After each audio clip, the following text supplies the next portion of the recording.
Grab a glass and get out here. We're drinking Angel's Envy, Cask Strength, Bottled and Bond with... Neat Takes 39. Thanks, Mike. Thanks.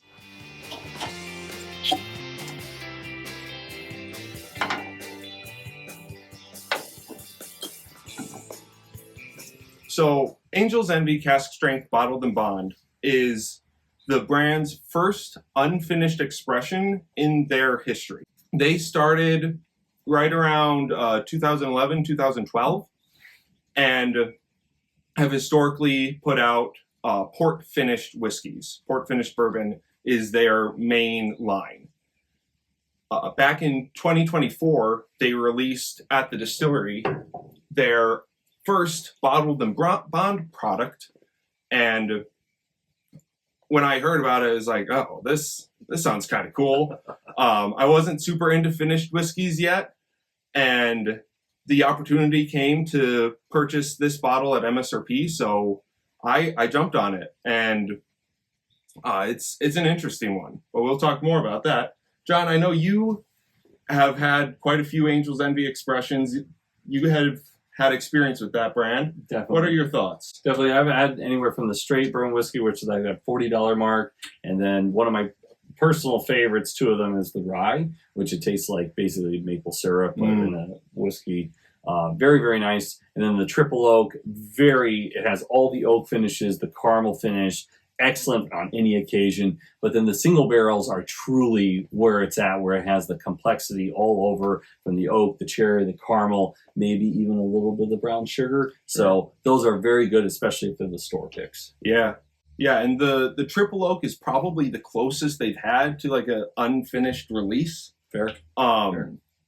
Since it's not port finish or rum finish like on their ryes, but it's still a secondary cask aging. So like I said, this was released at the distillery in 2024. It was only available in the 375s you see here. I actually purchased it off of Unicorn Auctions. Buyer beware. It's really easy to overspend on that site, but it is legitimate. And I was able to get this at MSRP. The hype had died down. It was a year later in 2025. So it was much more available, and I was able to get it right about MSRP. Then later, in late 2025, early 2026, they came out with a much wider release in the 750s. And what's incredible is they kept the same price. So it was $55 for the 375 at the distillery. And then now that it's a wider release, it's still $55 MSRP. Sometimes it's a little bit higher than that, but usually in that range. Get into the details. We're going to be talking about the Angel's Envy Bottled and Bond Cask Strength. It is a Kentucky straight bourbon whiskey distilled at Louisville Distilling Company, and it's owned by Bacardi Limited. Unfortunately, the mash bill is undisclosed, which I always go back and forth with that personally. It's definitely over 50% corn, rye as the flavor grain, so it's pretty good as far as that. It's right at the 100 proof, and it's approximately around that 6-year mark, so really nice as far as age statement and proofing. Yep, and then like I mentioned earlier, MSRP of $55. The initial release of this was 12,000 bottles of the half bottles at the distillery, and that's about how much I paid for it on secondary. And then the new release has kept that price. So let's get into this. Cheers. On the nose. That's sweet. Wow, that is really unique. It's very bright. Yeah, very different from other Angel Envy products. That is really, yeah, bright. I think would be the best name for that. Yeah. Almost citrusy. Yeah, like a lemon lime, where it's like I'm trying to go back and forth with it. Ooh.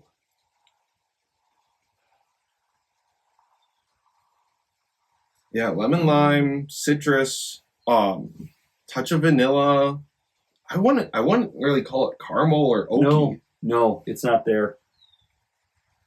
But at the same time, it doesn't smell grainy. It's not young.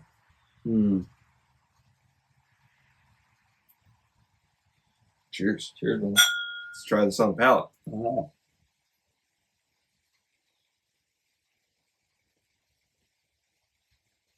Okay. Nice. That carries through. It carries through. Ooh. It's evolving on the finish. I'm getting more oak on the palate than I got on the nose. Yes. And then it has, like, for me, it's like right now I'm getting a little peppery on the end of it, Yeah. which that's nice. It's Yeah. not like an overwhelming where it just takes the entire mouthfeel. It's just a nice touch of it. Mm-hmm. But on the front, it's still kind of that sweet, little floral citrus. Yeah. Yeah. Very nice floral. Mm. There isn't as much viscosity Mm-mm. as I would like, which is kind of surprising considering what it is, being cask strength. And actually, this is something that a lot of, on other reviews I've seen, there's always a lot of confusion in the comments because it says bottled and bond and cask strength. And those are two terms that each are regulated, they each mean something, and you rarely see them together. So, bottled and bond. What does bottled and bond mean? I mean, it's basically aged for 4 years. It's bottled up precisely around that 100 proof. I mean, generally, it's always 100 Yeah, proof. it has to be 100 proof. Made by a single distiller in a single distilling season, which is key, or else it will not get that label. Mm-hmm. And it has to be aged in a bonded warehouse. So, it's just like 4 basic things, and that's where you get the label from. Yep. The most common way to achieve that 100 proof is distillers will barrel their whiskey at typically around 125 proof and then age it, bottle it. Well, before they bottle it, they water it down to 100 proof. That's the standard method. Angel's Envy did a more experimental barreling with this where they barreled it at 103 proof, which is very low in terms of barreling proof. I think the only other distillery that I know barreling around there is Michter's. Oh. Michter's is also in the low 100s.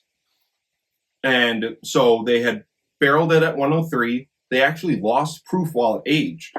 So they weren't able to get it back when they were blending the barrels. They weren't able to get it up to 100 proof again. Wow. So they had to take 2 barrels that had been distilled in the same season as the rest of their barrels. So there's that bonded requirement.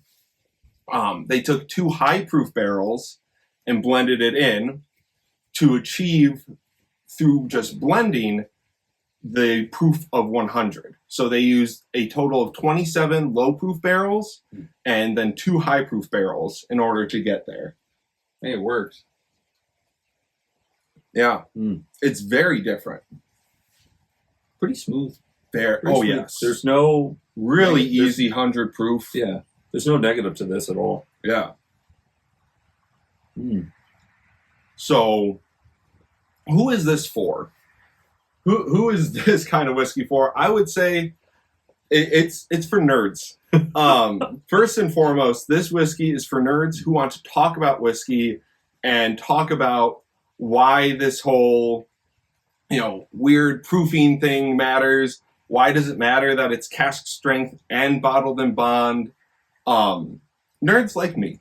That is the perfect audience for this whiskey. It's sweet, but it's not finished.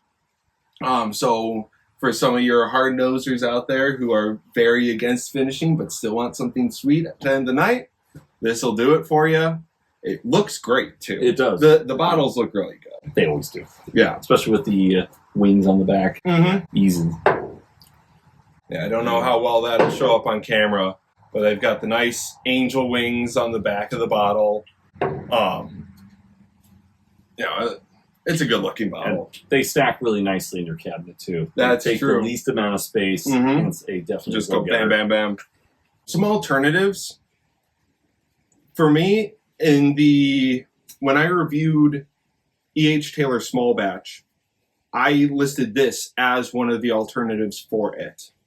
And I think that still holds true. Now, on the E.H. Taylor, you're going to get a little more oak influence than you get on this, but you're still getting a very sweet, approachable whiskey.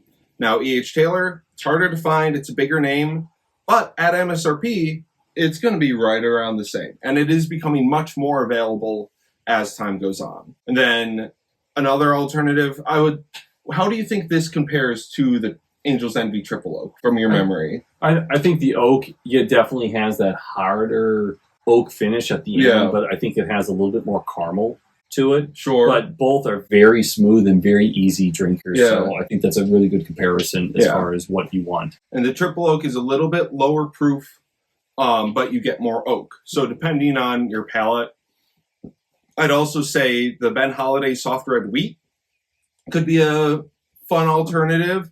It's going to be their bonded standard expression, is same proof, and I would say it's a little zestier. It has a little more spice to it, and it's also a more craft expression compared to this.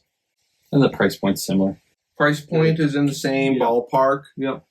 You've had Old Fit 7. Yep. And that's a wheated bourbon, so it should be softer. In the price point, I think that works pretty well. Yeah. But I think the complexity is like this one has a different complexity than that one, and it's going to go back and forth on that palate, but it definitely fits within that envelope. Yeah. For sure. And despite this having rye as the flavor grain, and Old Fit 7 having wheat as the flavor grain, I'd say this one is even softer. Yes. Agreed. Which is kind of fun. And then finally, the Michter's bourbon or American whiskey would be decent alternatives. Those are going to be even lower proof, but they're going into the barrel at the same proof, which is kind of fun.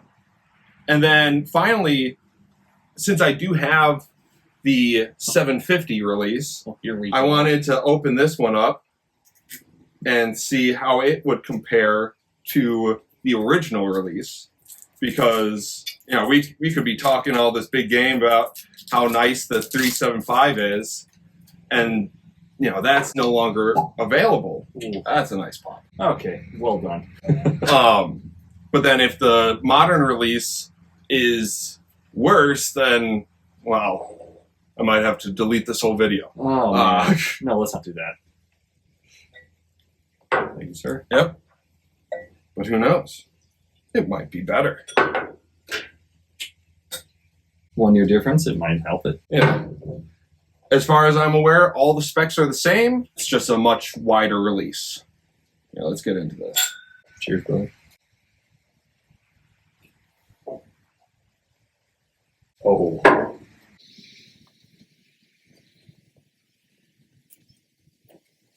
I think this has a little more oak and a touch of caramel. It's there, and I get that a fig. Missing on here. I get the fig on the back end. Oh, yes. There's a lot Straight of up fig on there. Newton. Yeah, that is a Fig Newton. Yeah. Yes. Ooh. I'm going to say the new release is better. I might be with you. No, this Just one... like a little bit. Open versus fresh craft. Fair. But still. Okay, we'll come back to it in a couple months. Ooh. Oh, no.